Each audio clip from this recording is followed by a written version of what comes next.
Buenas tardes, amigos y amigas de Cautivos del Mal, de la literatura, del buen periodismo, del sentido crítico de la existencia en estos tiempos turbulentos donde leer marca la diferencia. Bueno, leer, ir al teatro, ir a un buen concierto, a una exposición. Vamos a celebrar con la editorial Seix Barral el 90 aniversario, se está cumpliendo en diciembre de este año, del nacimiento de Manuel Puig, el autor de El beso de la mujer araña, un escritor extraordinario. He traído toda la colección que Seix Barral está relanzando, Sangre de amor correspondido, en estas preciosas ediciones que además contienen prólogos de maravillosos escritores de Buenos Aires a Fer. Este tiene un prólogo de Eduardo Mendoza, Pubis Angelical de Camila Sosa Villada. Estoy haciendo aquí una auténtica empalizada de libros. Cae la noche tropical, con prólogo de Tamara Tinenbaum. Boquitas pintadas, prólogo de María Dueñas. Maldición eterna a quien lea estas páginas. Y La traición de Rita Hayworth. Pero hay que decir, los voy a poner por aquí porque ya ni me caben en el estudio los libros de Manuel Puig. Quizá la novela por la que fue aclamado internacionalmente Manuel Puig, sin duda es esta, El beso de la mujer araña. Un libro absolutamente extraordinario que fue adaptado al cine y que además, a través de una larga conversación de estos dos personajes que interpretan en el cine Raúl Juliá y William Hurt en aquella célebre película, bueno, pues aquí, en esta larga conversación, Manuel Puig lleva a sus últimas consecuencias uno de sus más originales procedimientos narrativos: el empleo de elementos de la cultura pop como correlato objetivo de vivencias de los protagonistas. Y es verdad, y lo pueden ver en todas estas cubiertas, que Manuel Puig era un gran aficionado a lo que luego se denominó la cultura pulp, la pulp fiction. Manuel Puig nació en 1932 en Buenos Aires, en un pueblecito que se llama General Villegas, y falleció en Cuernavaca, México, en 1990. Reunió además en un volumen 2 piezas teatrales, Bajo un manto de estrellas y la adaptación escénica del beso de la mujer araña en el año 1976. Sus guiones cinematográficos, La cara del villano y Recuerdo de Tijuana del año 1985, también son ejemplares. Tenemos que dar la enhorabuena a la editorial Seix Barral porque el libro incluso de Buenos Aires Efer, que fue censurado y prohibido por el gobierno, este Buenos Aires Efer fue el que llevó al exilio a nuestro autor, acusado de antiperonista y que tras recibir amenazas decidió trasladarse a México. Un hombre importantísimo, un mundo literario absolutamente personal y sobre todo de una asombrosa capacidad para reproducir el habla cotidiana y los modos de la literatura popular. Una radiografía del amor, del desamor, de los desencuentros, de la novela negra, del cine y el folletín. Una de las favoritas mías es Boquitas pintadas, que habla también de la vida y sucesos de su pueblo natal, General Villegas, y también Boquitas pintadas es otro ejercicio de mezcla de cartas, diálogos indirectos, y cada episodio está precedido por canciones populares, tangos y boleros. Bueno, Manuel Puig, una fiesta para los amigos de la literatura. Vamos a celebrar entonces estos 90 años de su nacimiento con esta maravilla de la editorial Seix Barral. Bueno, pues nosotros enseguida vamos a seguir con lo pop, con lo rock incluso, y con el cine, con dos estupendos invitados, Luis de León Varga y Marisol Galdón. No se me muevan.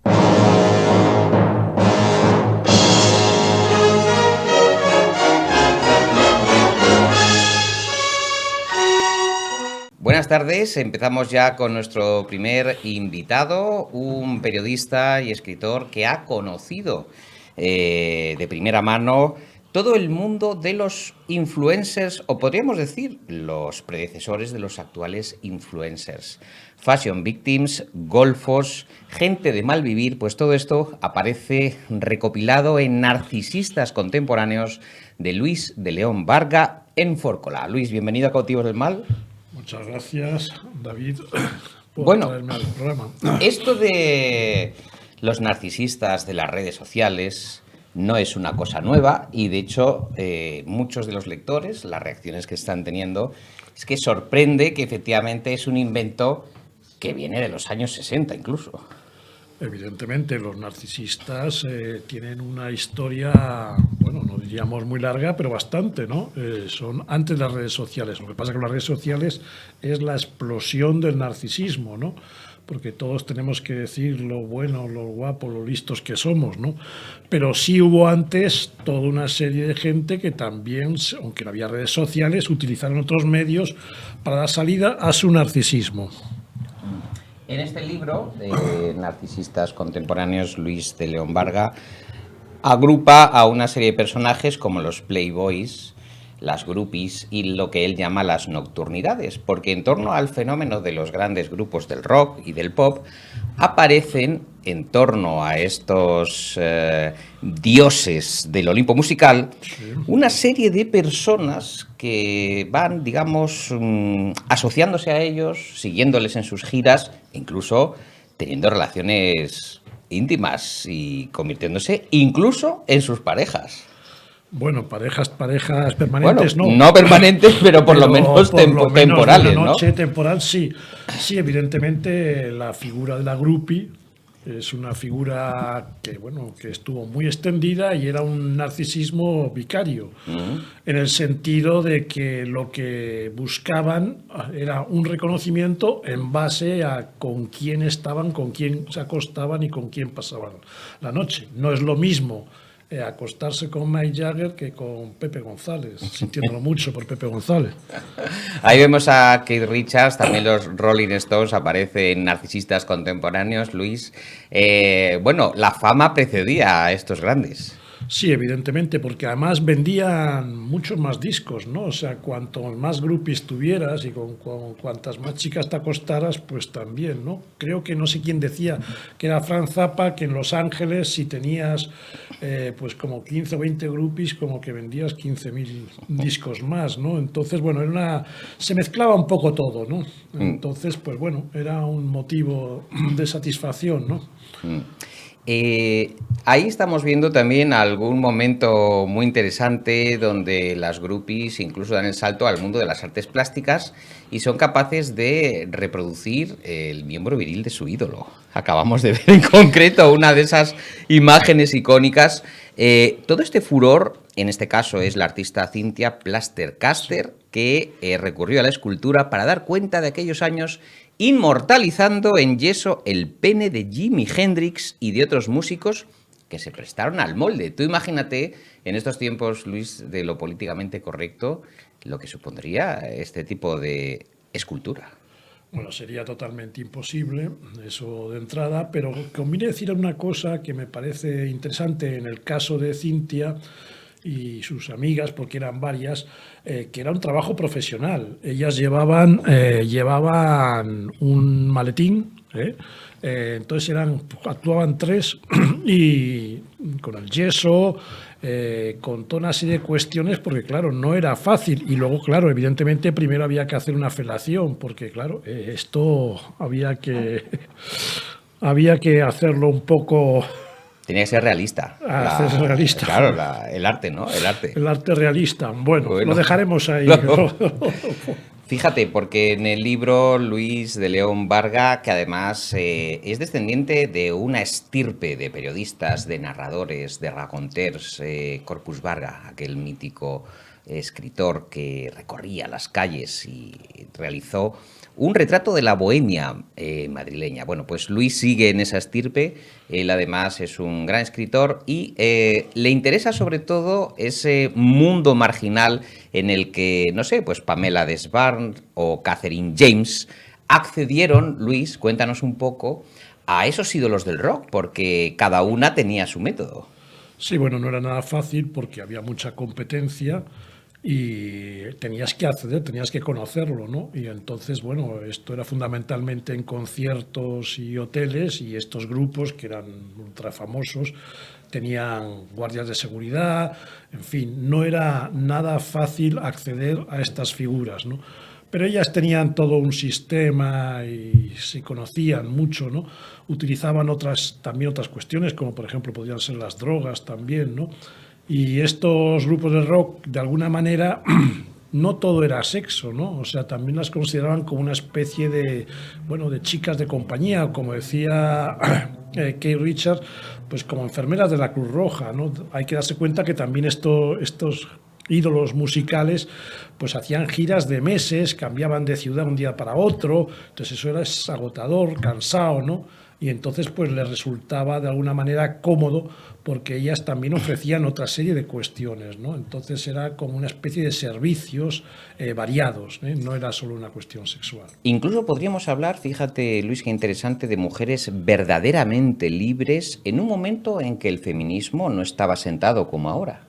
Sí, evidentemente yo creo que eran las mujeres libres porque no había un interés material ni crematístico, no eran prostitutas, no tenían la intención de casarse con estos hombres, era sencillamente ellos de pasar un rato y luego presumir, ¿no? Porque además ellos iban de una ciudad a otra, o sea que era imposible mantener ahí romances e historias, ¿no? A lo mejor cuando volvían otra vez en otra gira, pues las llamaban y tal, ¿no? Entonces yo creo que era muy desinteresado y también había una cosa muy importante que muchas de ellas lo que de alguna manera eran como militantes de la música que hacía ese grupo, ¿no? O ese cantante, ¿no? Entonces era totalmente desinteresado y en ese sentido eran muchos muy libres. Estamos viendo aquí imágenes de algunos de estos ídolos del rock and roll y sobre todo del papel que jugaban de forma indirecta, podríamos decir de forma sexual, en la liberación femenina de las groupies. Las groupies, que es un concepto, Luis, que tú trabajas muy bien en el libro y que llega hasta nuestros días, pero que ha cambiado bastante. Sí, ya evidentemente esto no tiene nada que ver. Hoy día, bueno, forma parte en algunos casos, ¿no? Porque, bueno, pues dentro de la gira se establecen los contratos y tal. Pero es una evolución mercantilista, ¿no? Entonces, bueno, pues a lo mejor algún cantante quiere, no sé, pero ya es otra historia, ¿no? Una chica, etcétera, ¿no? Pero no es, hoy día el concepto es mercantil, no es lo de antes, ¿no? Luego hay otras mujeres que también abordan el mundo de la música. Una de ellas, yo creo que una de las que más nos impactaron fue Debbie Harry, que además dio el salto al mundo del cine y que también nace de ese sustrato de liberación sexual, de música, de rock and roll.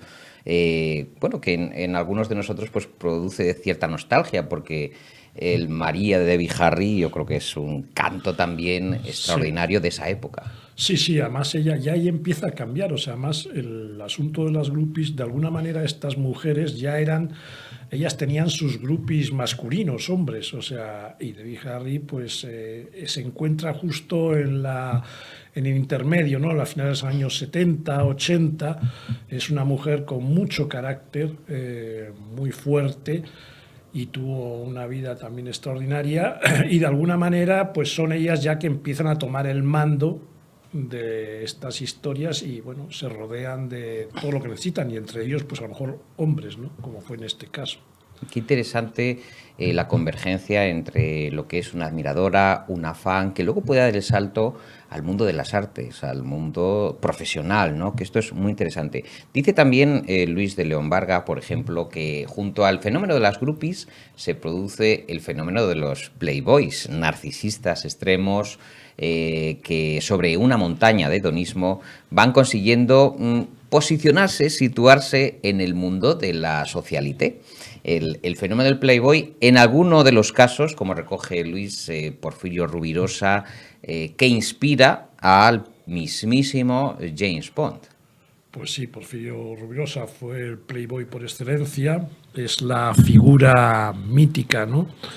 De la vida de un Playboy porque lo reúne todo y de alguna manera él influyó en la historia de James Bond porque él también estuvo una vida muy azarosa y muy aventurera y estuvo metido también en muchos asuntos turbios y trabajó para bueno, servicios secretos, cosas de estas, ¿no? Entonces, pero bueno, fundamentalmente también era un hombre que no era nada tonto, claro, evidentemente, y supo construir la figura del Playboy, ¿no? Entonces, la figura del Playboy fundamentalmente es el hombre que está al servicio de la mujer, lo cual parece fácil, pero no lo es.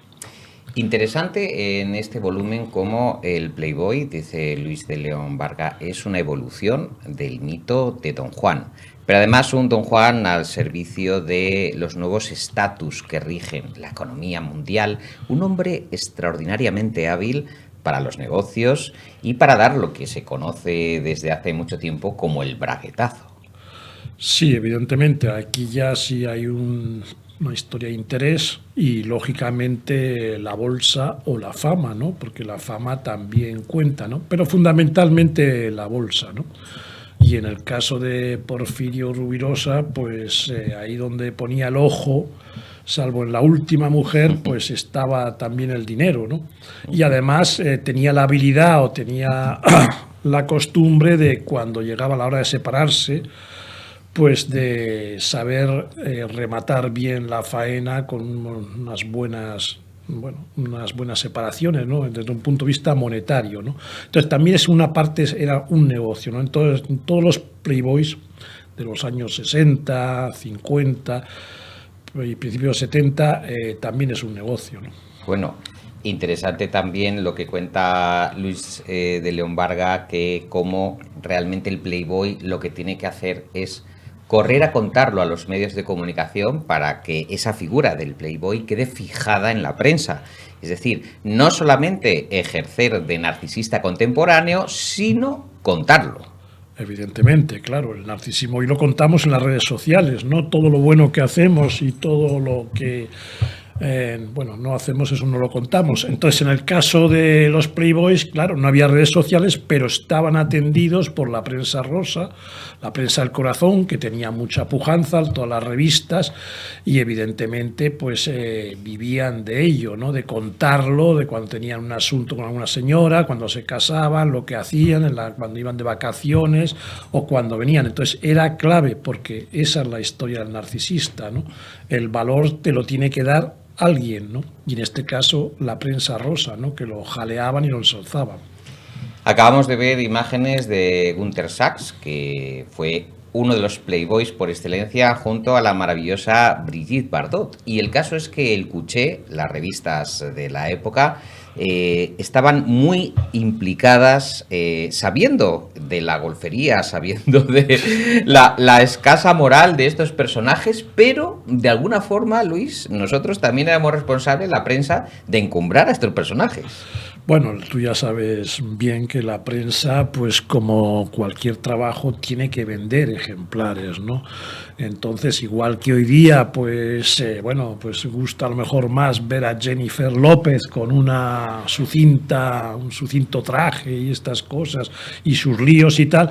Bueno, pues en esos momentos pasaba exactamente lo mismo. Y claro, la prensa rosa, la prensa del corazón vive del personaje, del famoso, y del personaje sobre todo que tiene avatares, que le pasa algo, porque el que está todo el día en su casa o esto, pues eso no es interesante. Y entonces esta gente, estos playboys eran muy interesantes, porque también había la ruptura, las peleas, en fin, toda una serie de mundo que daban lectores a la prensa rosa, que es lo que se buscaba. Acabamos de ver imágenes de la que Luis de León Varga considera la narcisista contemporánea por excelencia, Lady Gaga, que ha conseguido aglutinar esos valores de los narcisistas, de las groupies, del rock and roll de los 70. E incluso ella reconoce que Madonna es un poco su referente y que ahora mismo es imbatible, que ha dado ya el salto a otra categoría ya, que es el séptimo arte, disputándose premios prestigiosísimos. Es un caso de éxito. Sí, Lady Gaga es una carrera hecha, totalmente calculada, y ella tuvo el acierto de enfocar el narcisismo desde un punto de vista narcisista compartido, ¿no? A través de las redes sociales, porque ella ya sí vive las redes sociales, y entonces, es sobre todo lo que hace es un tipo de narcisismo compartido en el cual todo aquel que tiene algún problema, sobre todo problemas que ya había vivido, como acoso escolar, diferenciación de género, cosas de estas, puede expresarse, o sea, da voz a sus seguidores. Entonces, no solamente es el yo, ella, que presume de esto, de aquello, de lo que ha hecho, sino que da cancha a todos sus seguidores. Y claro, pues la mayoría de la gente, pues todos tenemos problemas, historias complicadas, y eso fue uno de los fenómenos y uno de los motores que la subió y alzó, aparte de su valía artística. Luis, ¿qué ha sido de los templos, del cabaret, de los lugares sagrados, de la bohemia, que amanecían artistas, monologuistas, periodistas? ¿Qué ha sido de Pasapoga? ¿Qué ha sido del Biombo chino? ¿Qué ha sido de tantos lugares míticos de Madrid, de Barcelona, que tienen que cerrar a unas horas prudenciales? Bueno, sí, es un mundo que se ha perdido, pero bueno, de todos modos todavía sigue habiendo locales y sitios, porque esto de alguna manera es una carrera, ¿no? Hay que reinventarse constantemente. Y bueno, el Pasapoga fue un lugar mítico, que inenarrable e impensable hoy día, pese a haber sido los años 40, 50. Pero hoy también sigue habiendo sitios y lugares, ¿no? Una vez que haya pasado la pandemia del todo, bueno, que esto ha tenido sus efectos, claro, negativos, pero sigue habiendo sitios, ¿no? Y quien busca, encuentra. Para Camille Paglia, la pose de Lady Gaga resulta artificial y carece de cualquier erotismo. Además, su intención de sexualizar escenarios normales produce el efecto contrario porque hay una puesta en escena estudiada al milímetro, por muy desvestida que esté Lady Gaga. Sin embargo, dice Luis, el personaje encarnado por la cantante busca jugar con lo sexual para captar la atención en una sociedad hipersexualizada y, por lo tanto, difícil de sorprender con una imagen erótica. Su juego es similar al que llevan a cabo las drag queens y extreman los tópicos femeninos, tacones altos, ropa ultrasexual, que la modernidad y el feminismo han dejado atrás por estar identificados con una concepción de la mujer sometida al deseo de gustar al hombre. Por lo tanto, toda esta sexualización de los 60, 70 y 80 va en sentido contrario del combate feminista que ahora mismo está en boga y que está liberando a la mujer del corsé de ser un objeto sexual. ¿Cómo sobrevive, cómo, vamos a decir, evoluciona el mito sexual de la groupie en el año 2022? Bueno, yo creo que el sexo, el mito sexual, fundamentalmente es una cuestión de imagen, y una imagen que busca la fantasía, ¿no? La fantasía en el hombre o en la mujer, porque bueno, esto es una cuestión que por los dos lados, ¿no? No está solamente indicado en la cuestión del hombre, etcétera. Entonces yo creo que todavía eso es una cuestión vigente, ¿eh? Lo que pasa que sí hay estereotipos o modelos pues, que han pasado de moda, ¿no? Y entonces, de alguna manera, pues lo que hay que buscar es lo nuevo. Pero si cualquiera se da una vuelta por la calle ahora mismo o cuando sea, pues verá que en la mujer y en el hombre siempre hay algo que es básico y que está más allá del género, ¿no? Que es el deseo de gustar, porque eso es fundamental, ¿no? Para la seducción y para 40.000 cosas más. Entonces eso es inmortal. Noctámbulos narcisistas, dice Luis de León Varga, también muy vinculados a la contracultura, a lo underground, a la música, al pop y el rock. Aquí nosotros en España vivimos la movida, una época dorada, una eclosión de grupos de creatividad como no hemos vuelto a conocer ninguna otra vez. Quizá lo nocturnal, Luis, estimule la creatividad de los grandes artistas y a lo mejor por eso pienso yo, al irse todo el mundo a la cama prontito, quizá esa falta de estímulo nocturno no alumbre tantas obras maestras como en tiempos pretéritos. Sí, evidentemente, bueno, la noche es uno de los factores, unos motores, pero yo creo que lo contracultural, que fue un fenómeno, bueno, mundial, y aquí tuvo también sus manifestaciones, es una historia que trasciende la pura nocturnidad, ¿no? Porque de alguna manera es intentar cambiar, ¿no? lo vigente por algo nuevo, novedoso, ¿no? Y que tuvo mucha influencia. Yo creo que se hace una lectura, una mala lectura, ¿no? Del pasado reciente en este país, y se entra en cuestiones más bien históricas, políticas, etcétera, y no nos damos cuenta de la importancia que tuvieron ciertos movimientos, que sobre todo en las actitudes, en las costumbres. Y bueno, sí, evidentemente, pues irse a la cama pronto, bueno, si se madruga, luego a quien madruga Dios ayuda, con lo cual, pues lo uno por lo otro, ¿no? Pero vamos. Pero yo creo que se ha perdido también un poco de frescura, de Sí, libertad, sí, de... sí, eso está claro.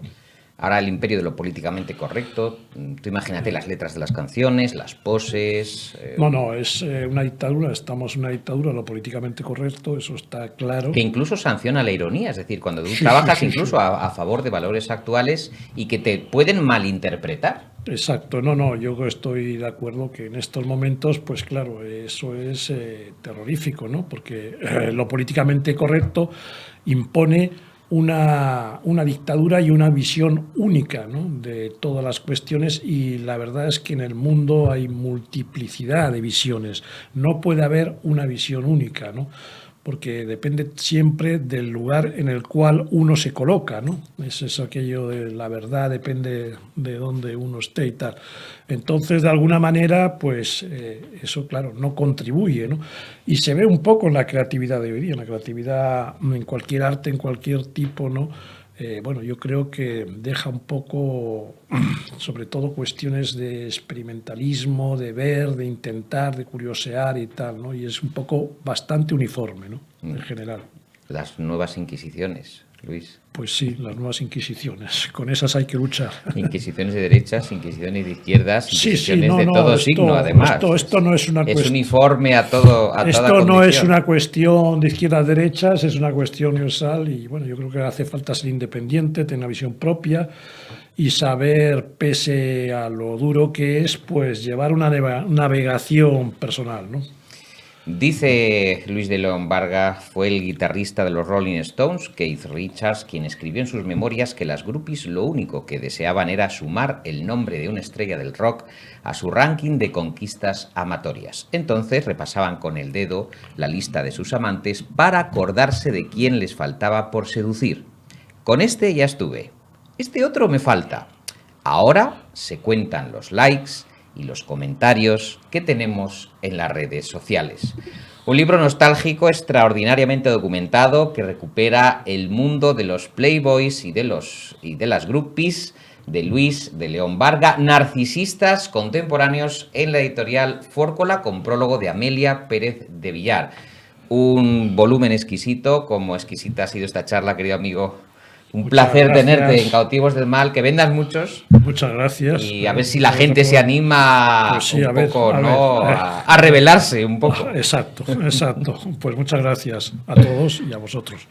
Nosotros continuamos en Cautivos del Mal con otra rebelde, otra número uno que conoció muy bien estos ambientes, que dice Luis de León Varga, mi querida Marisol Galdón.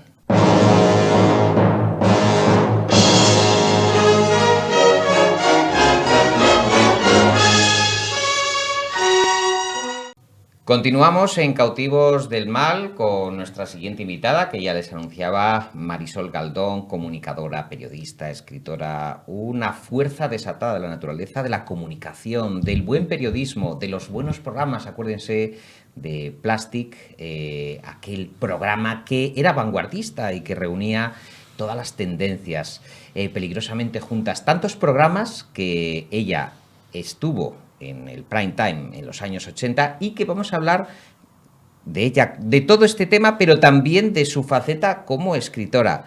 Querida Marisol, bienvenida a Cautivos del Mal. Gracias, y fue en los 90, no en los 80. No me hagas más mayor de lo que soy, por favor. ¿En los 80 no hiciste nada de televisión? No, absolutamente nada. Pues empecé en el año 89 haciendo Plastic. Casi. En el año 89 y mi carrera fue en los 90, bueno. Sí, es en los 90.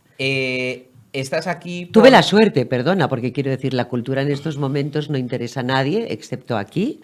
La verdad, aquí parece que sí que os interesa, pero apenas. Entonces tuve la suerte de pillar un momento en el que, bueno, la cultura tenía su apogeo y entonces la música, los escritores, el arte, se podía hacer programas con ello. Pero imagínate los de ahora, pobrecitos, que haya alguien que le guste la cultura, pues lo tiene horrendamente. Más vale que se vaya al petardeo o estas cosas para ganarse la vida, ¿no? Marisol, además de una fantástica presentadora, es una estupenda escritora. Cumbres Tenebrosas es su tercera novela. La acaba de publicar, bueno, hace unos meses en Marley Brosgen. ¿Cuál está siendo la recepción del libro? ¿Tus amigos qué te van diciendo? ¿Qué te han comentado? A ver, amigos y lectores que tengo en redes, que las redes tienen su parte negativa y su parte positiva. La positiva es que puedes interactuar con personas, pues con comentarios y con contenidos que son realmente interesantes, y ahí es donde me entero. Y la he comprado, a la gente le ha gustado. Yo no sé si es que a los que no les ha gustado no me dicen nada, pero en principio la respuesta está siendo muy positiva, que además con ese espíritu está escrito. Es decir, yo escribo para que la gente pase un buen rato leyendo, para que tengan una trama que les enganche, para que se diviertan, y además pongo el protagonismo de la música, que siempre me gusta destacarlo, porque yo soy una melómana empedernida, y en mis novelas hay muchas referencias musicales, cinéfilas, como ya sabes, querido compañero. Entonces, ¿veis? Donde lo están viendo, sí, ¿no? ¿Ves? Este QR, pues acercáis el móvil a esta página, que está aquí al final de la novela, y podéis escuchar la música que se va mencionando a lo largo del libro, y entonces se entra mucho más en situación. Perdona, porque te he desmontado la palanita. No, si es ahora, para que se viera. Claro, no claro. Que lo tenía aquí puesto. Te iba a decir, este Anton Merchant también es el detective. El detective, el protagonista. Es un cinéfilo. Es un cinéfilo, tiene mucho de ti, de todo lo que tú has leído, lo que tú has visto en el cine, lo que tú has escuchado. Y también veo un poco que esta novela, siendo novela negra, un noir además muy trepidante, donde hay una historia también de pasión, donde hay una gran confabulación internacional, donde las grandes corporaciones también son responsables de muchas cosas que ocurren. Sí. No vamos a desvelar esa parte. No vamos a spoilear. No vamos a spoilear. ¿Qué se dice ahora? Pero tú siempre, en tus novelas, deslizas ese gusto que tú tienes por la cultura, por todo lo que has vivido, por tus gustos. Haces propuestas, porque yo siempre he visto tus novelas, en el caso de Cumbres Tenebrosas, una invitación al disfrute de la cultura. Sí, yo, a ver, creo que la vida no sería lo mismo sin el gozo que nos proporciona la cultura. Yo sería una persona muy distinta y seguramente un coñazo de persona si no hubiera visto determinadas películas, si no hubiera leído determinados libros, si no hubiera escuchado determinadas músicas, si no hubiera tenido determinadas conversaciones. Quiero decir, la cultura es muy importante para mí porque me ha convertido en quien soy. Ahora además hay tanta escasez de referentes culturales, no solo mediáticos, sino en las redes y en cualquier sitio. Todo es mainstream, además, que igual este concepto pues no lo conoce algunas personas que nos ven, las otras sí que lo conocerán, ¿no? El mainstream es lo que está preparado a través del marketing para ser consumido, que es lo único que importa a esta sociedad. Consumidores, todo lo demás importa un rábano.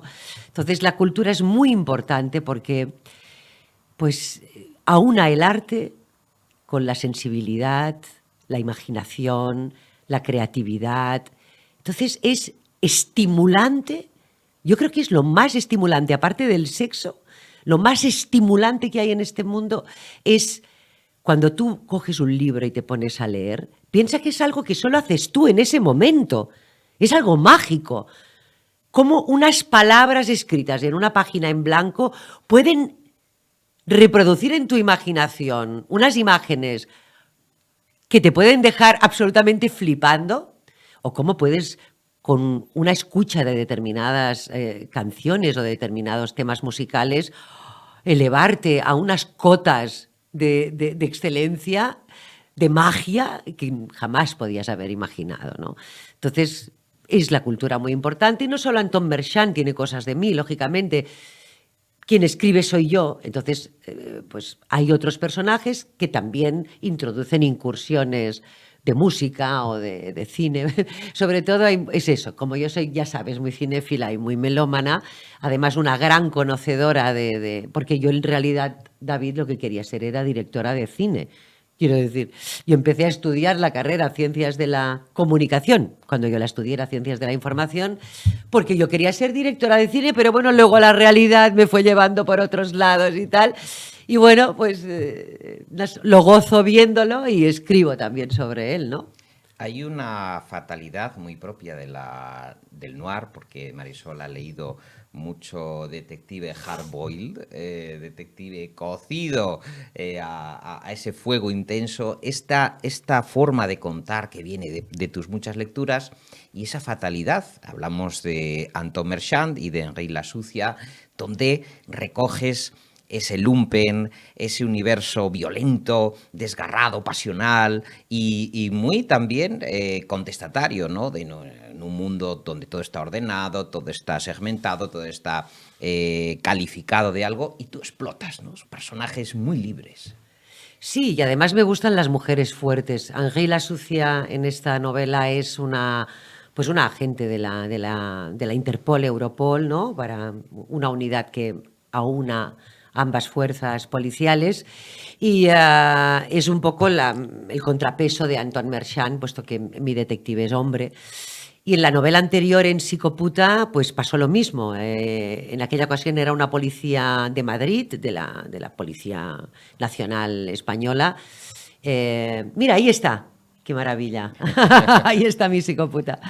Pues en aquel caso era Amanda, que era una policía de aquí, porque la acción se desarrollaba en España.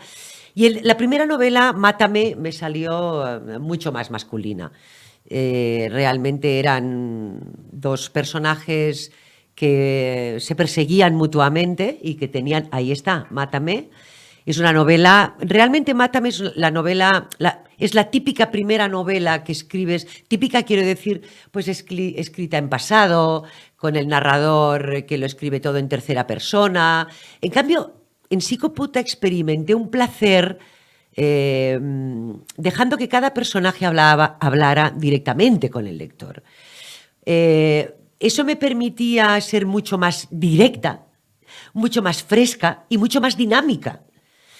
¿Eso qué hace? Pues hace que el escritor no pueda recrearse tanto con descripciones, puesto que los personajes, si están hablando directamente al lector, no pueden entretenerse describiendo el lugar en el que están pormenorizadamente, sino que van a lo que van.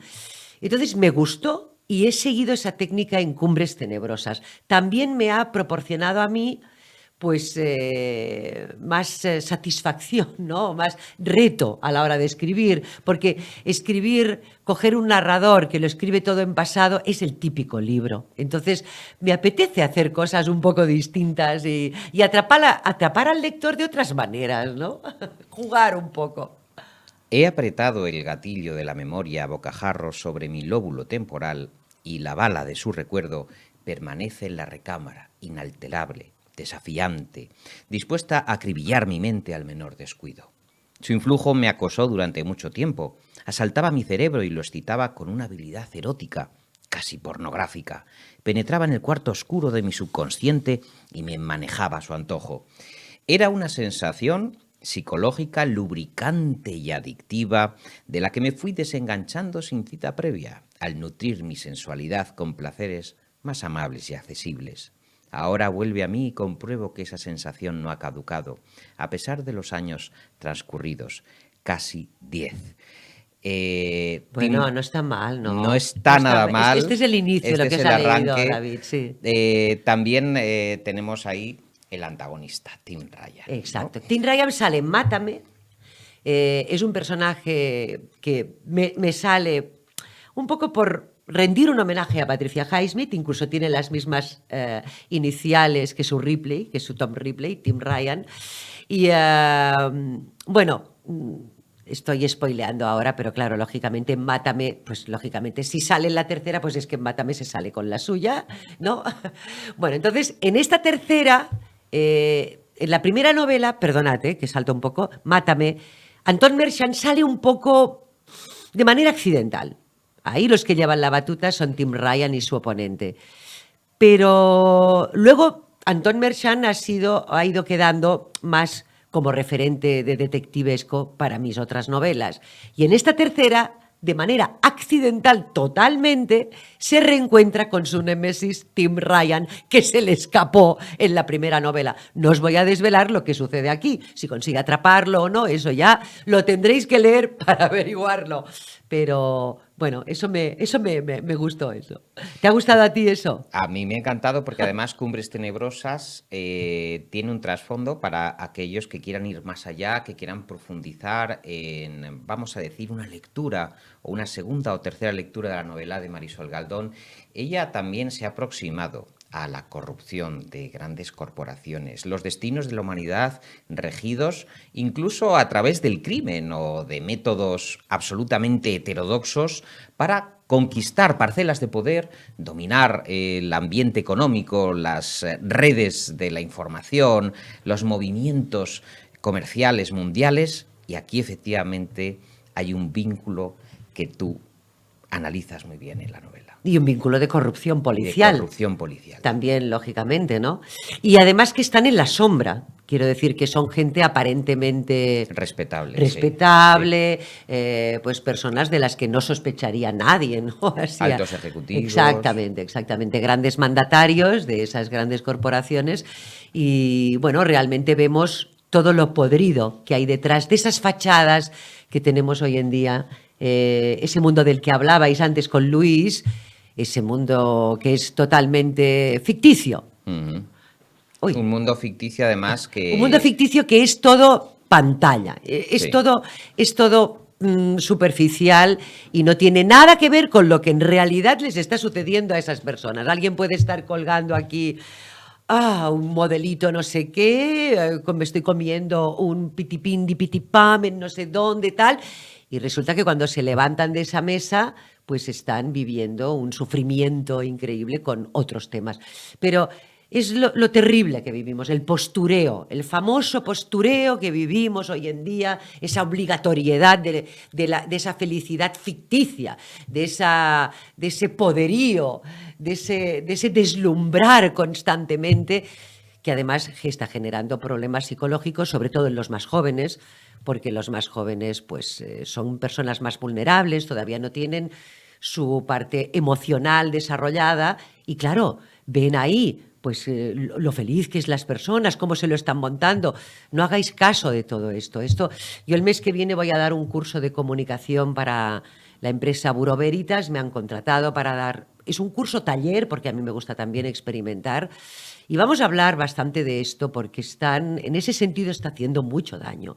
El mundo de las redes, de ese que hablabais con Luis, un poco lo habéis dedicado más al tema de las groupies y de Playboys y tal, pero hoy en día ese tema está haciendo mucho daño en muchas personas y realmente hubo un experimento, lo leí hace un par de semanas, de unas universidades que experimentaron con jóvenes que estuvieran una semana desconectados totalmente de móviles, de ordenadores, de redes sociales y la respuesta fue asombrosa. O sea, hubo una chica que decía, madre mía, he vuelto a leer un libro después de casi 10 años. Es increíble lo que he sentido. Tú imagínate, David, lo que te estoy diciendo. O sea, se obtuvieron respuestas de este estudio asombrosas.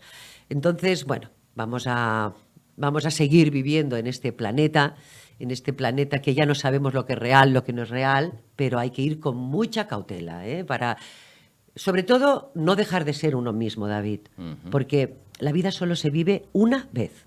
Esto no puede olvidarlo la gente, solo se vive una vez. Entonces, si tú esta vida permites que te mangoneen y la vives según ellos, no sabemos quiénes son ellos, las redes, los que controlan los cotarros y tal, quieren que seas, estás acabado. Eso te conduce a una infelicidad absoluta y vas a acabar pues alejándote de ti mismo y realmente experimentando cada vez más infelicidad en tu interior. Es decir, hay que ir con mucha cautela. Perdón que me he ido por otro tema, pero es que me interesa muchísimo todo esto. El sistema de medios actuales está acostumbrado a lidiar con personalidades libérrimas, librepensadoras como tú. No. Ya te digo, ya te corto así, perdóname compañero, pero ya te digo yo que no, porque yo soy una muy buena profesional en lo mío. No creo que ahora con 60 años tenga que estar dando referencias de mis capacidades o de mis habilidades comunicativas. Y a mí realmente se me pararon los pies hace muchos años, pues precisamente por ser una mujer libre, por no pertenecer a ningún clan mediático, por no pertenecer a ninguna tribu mediática, porque así es como se mueve el mundo. O sea, tú estás con estos, o estás con aquellos, o estás con los de más allá. Si vas por libre, pues si tienes suerte y pillas algo así que te dé un poco de rentabilidad, pues eres afortunado. Si no, lo tienes muy jodido. También han cambiado unos tiempos que todos hemos amado, donde las artes plásticas, la música, el pop, el rock nos alimentaban, y en las parrillas de televisiones los contenidos eran consumidos de forma masiva de los grandes grupos, los grandes artistas, la transgresión. Y no solo grandes, palabra, David, ¿no? O sea, gente que empezaba. Sí, o gente que empezaba, ¿no? En plástico, o sea, pasaron todos. O sea, cuando digo todos los grupos españoles, digo todos. Tanto los que estaban consagrados como los Ronaldos actuaron por primera vez en Plastic, quiero decir. Por ejemplo, ¿no? O Extremoduro, que causó sensación ver al cantante de Extremoduro con una túnica así a lo Jesucristo, y aquello fue como un escándalo que ahora sería impensable. Totalmente. Todo eso sería de una incorrección, vamos, que es que nadie se atrevería a emitir eso. Entonces, todo esto ha desaparecido. El problema de ahora, yo hablaba el otro día con un amigo y me decía, hablo con mi sobrino, pero es que, hija, solo escucha pues el cachapumba este de ahora, ¿no? El reggaetón este de ahora y tal. Y dice, digo, pero es que no es su culpa. Es que no tienen referencias, es que no se está difundiendo música, no tienen conocimientos los jóvenes de ahora, porque no se les difunde nada.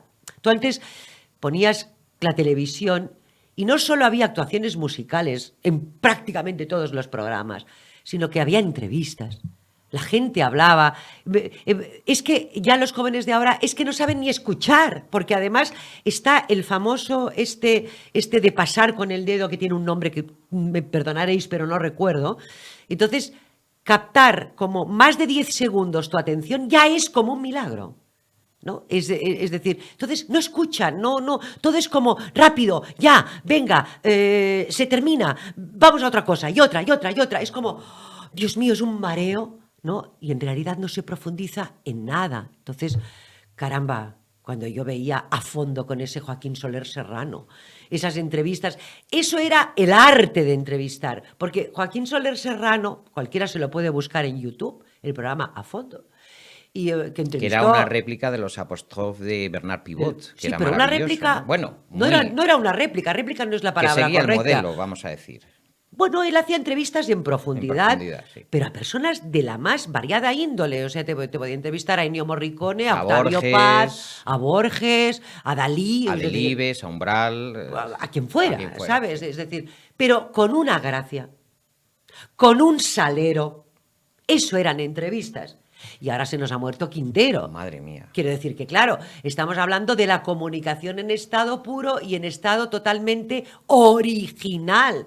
Personas que eran comunicadores con un gracejo, con una personalidad. Que eso es lo que yo era, una comunicadora con personalidad. Me ha hecho mucha gracia que ahora todos lloran a Jesús Quintero, y estaba en una residencia de mayores. Y no le salían los proyectos de televisión, aunque yo hablé hace un año con él y él dijo, lo he presentado a varios canales. Estoy hablando de hace un año, y todos han salido a escribir obituarios, a decir que era el mejor presentador y entrevistador, pero la realidad, Marisol, es que no le estaban llamando. Pues le pasaba lo que a mí, es decir, nos pasa, no quieren grandes comunicadores. Luego cuando, bueno, un día de estos me moriré yo, y vete a saber lo que dirán, ¿no? ¡Oh, Marisol Galdón! Igual no dicen nada, no lo sé, ¿no? Pero quiere decir, pues ahora pulsas el emoticono este con la lagrimita, ¿no?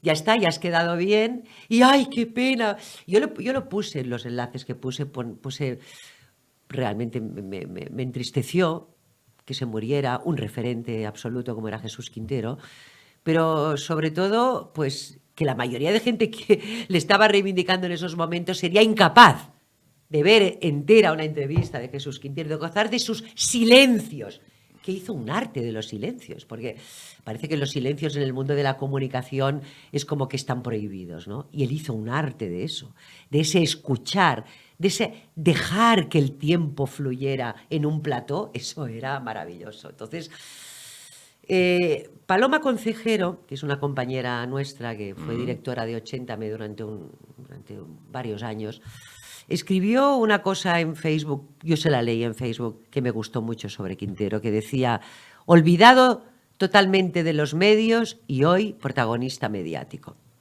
Y así es, eso es lo que sucede. Es decir, todos ese postureo que decimos, lamentan la muerte de esa persona, pero caramba, si tanto os gustaba y tanto os apetecía verlo trabajar, ¿por qué no le dabais cancha? Y bueno, Jesús Quintero ya tenía sus años, que yo tengo 60, que él tenía 82. Pero es decir, que hay personas que todavía estamos operativas, que nos apetece, que tenemos, bueno, unos ciertos conocimientos sobre variados temas y podemos, ¿no? Pues hacer entrevistas divertidas, variadas, un amplio abanico. Una ¿no? sociedad, Marisol, en la que prima el valor de lo muy joven por encima de todas consideraciones, porque luego ya los guiones, los conocimientos, la bibliografía, la documentación, pues ya vendrá de otra mano, pero esa cara bonita, esos 20 años... Sobre todo en mujeres. Que son los que mandan, ¿no? Sobre todo en mujeres, en hombres no. En hombres, fíjate que tenemos... en estos momentos en las televisiones y las radios grandes referentes comunicativos que son personas, hombres muy maduros. Sardá empezó el otro día con 64 años su programa en televisión y a todo el mundo le ha parecido estupendo. Mujeres muchas menos. Las mujeres lo tenemos más complicado porque se nos exige no solo buen hacer profesional, bueno, que yo ya no sé ni si se exige el buen hacer profesional, pero... además se exige que estés estupenda, que yo considero que estoy estupenda para mi edad y tal, ¿no? Pero, bueno, que estés estupenda, que que luzcas joven. Entonces, la mayoría de mujeres maduras que hay en estos momentos en los medios, las pocas que hay, realmente están muy pendientes de sus retoques, de sus apariencias estéticas, porque saben que si no, pues lo tienen jodido, ¿no? Es tremendo, pero es así. ¿Quién tiene la culpa? ¿El público que pide esa juventud y esa belleza o los ejecutivos de las grandes cadenas? ¿Quién es responsable de que una mujer, una presentadora, periodista con un gran peso específico no encuentre cabida en los medios de comunicación? No, desde luego son los ejecutivos. Yo creo que las personas, los consumidores, como les gusta decir, los espectadores, los oyentes. No. Fíjate que Julia Otero tiene muchísimos oyentes. Julia es un poco mayor que yo y no se le ha caído la audiencia por ser una mujer madura, ¿no? En absoluto. Yo creo que son los ejecutivos, sin lugar a dudas. Y si de repente pues alguna mujer de edad madura funciona bien... El otro día Amparo Larrañaga también reivindicaba eso mismo. No sé si era en La Sexta, me parece, con Nuria Roca o algo así, lo vi, luego vi la noticia recogida. Que está de estreno en Laponia, en el Teatro Maravillas, que la vimos el otro día, con Iñaki Miramón, maravillosa. Iñaki Miramón, que había sido pareja suya hace muchos años, y vi el enlace que habías colgado. Pues ella la entrevista, hablaba con Nuria Roca y justo decía lo mismo. O sea, este hartón que me he hecho yo en el último año de reivindicar a mujeres maduras... Porque, claro, Amparo decía, es que ¿qué imagen se transmite de la mujer madura? Una imagen, aquello de que tiene pérdidas, que tiene dolores, que tiene inseguridad con las arrugas. Eso es lo que se transmite. Una mujer vulnerable, una mujer triste. Pues no, estamos estupendas y además tenemos muchas ganas de mostrar nuestra realidad, nuestro mundo abiertamente y hablar sobre ello, que no sea ningún tapujo, porque además, fíjate, David, qué gran incongruencia. La sociedad cada vez va aumentando más la gente mayor. La franja de personas de más de 60 años cada vez es más numerosa. Tontolabas. Quiero decir, a los ejecutivos. Ahí tenéis un mercado de gente que está demandando sentirse un poco representada también. Y esos son consumidores. Y hay 10 millones de pensionistas. Claro, menos, o sea, quiero decir. Empezando por ahí. Hay que empezar por ahí también, ¿no? Entonces, es como tirarse piedras contra su propio tejado. Nosotros queremos empezar y seguir con estas cumbres tenebrosas de nuestra querida Marisol Galdón en Marley Brosgen, que repasen también su bibliografía y que sobre todo estén muy pendientes de Marisol, que seguro que nos va a dar alguna sorpresa, que es una mujer que es pura dinamita, que sobre todo tiene una gran juventud dentro de sí para darlo todo. Que aquellos ejecutivos de grandes corporaciones que nos estén viendo en Cautivos del Mal, aquí tienen a una excelente presentadora, a una mujer cultísima y a una gran amiga. Marisol, querida. Ay, por favor, qué bien haberte venido a Cautivos del Mal. Qué ilusión verte, David, de nuevo. Y en esta libertad que has tenido, ojalá muy pronto te podamos ver en algún proyecto bonito. Muchas gracias, compañero. Eres de lo mejor que se ha cruzado en mi carrera profesional en toda mi vida. Ay, muchas gracias. Un abrazo, no, bueno. te lo digo de verdad. Un abrazo. Nosotros terminamos aquí nuestro Cautivos del Mal. La semana que viene, 2 grandísimos personajes como los que nos han acompañado esta semana. Sed felices.